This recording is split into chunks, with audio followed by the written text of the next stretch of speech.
Hello, future self. I'm tired.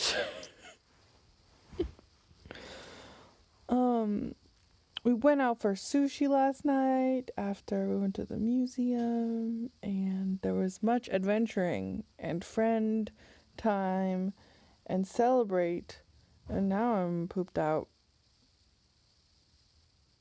Plus, did lots of hard work this week and things, and dealt with many annoying planning stupidities. And systems that are not designed the way I think that they should be designed.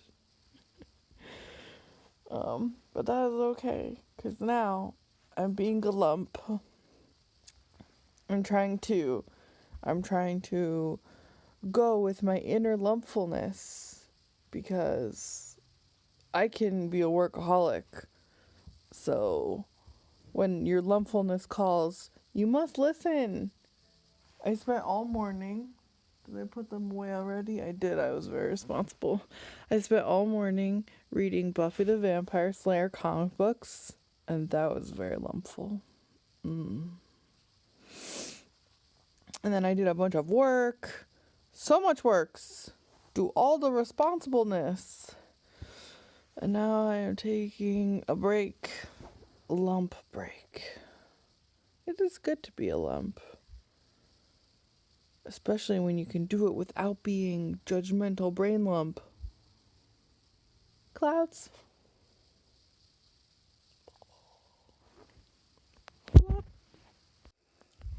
Future self. The studio is a disaster. I really need to clean in here before I can get any more work done. But before I start, I'm really enjoying this book, Radical Markets. It's by one of the people I've been collaborating with at Microsoft, Glenn Wheel. And it's just a really interesting, rethink of economic models and sort of taking from the conservative point of view, needing, the benefits of free markets and things like that, and also taking from the progressive point of view, people needing safety nets, all this stuff, and sort of the history of ideas about capitalism versus the actualities of capitalism. And yeah, it's just interesting. I'll talk more about it in maybe tomorrow's video. I'll go over some notes or something, but I haven't studied economics that much, and it's a really interesting way to start an economic education. So yeah, now let's clean some shits. Oh, also there's the pooches. Daddy waffles. Yes, you want waffles? Eat the waffles. Okay, so while I am cleaning, let's talk about the book that I was listening to during this day. I have been audiobook reading Tim Wu's The Attention Merchants, and it's on the history of advertising and also just how advertising interacted with other medium, and how sort of the requirements of interacting with advertising drove the shapes of those mediums.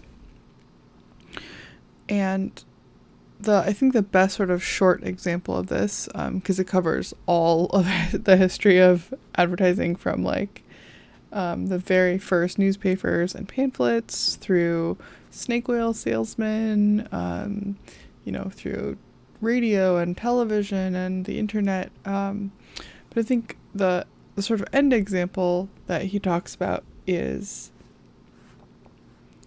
Netflix versus television, and how these two things are actually different experiences, different mediums, and it's sort of all down to the advertising included in that medium.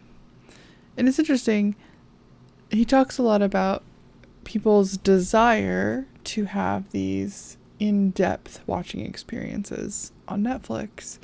There's this idea that you will watch You might binge watching 2 or more episodes in one sitting. And you'll have these sort of like long, in-depth relationships with the media that you're watching. Whereas with television, because television is/was controlled by the marketing that was put into it so that they could make more money off of it, everything, the style of the shows was,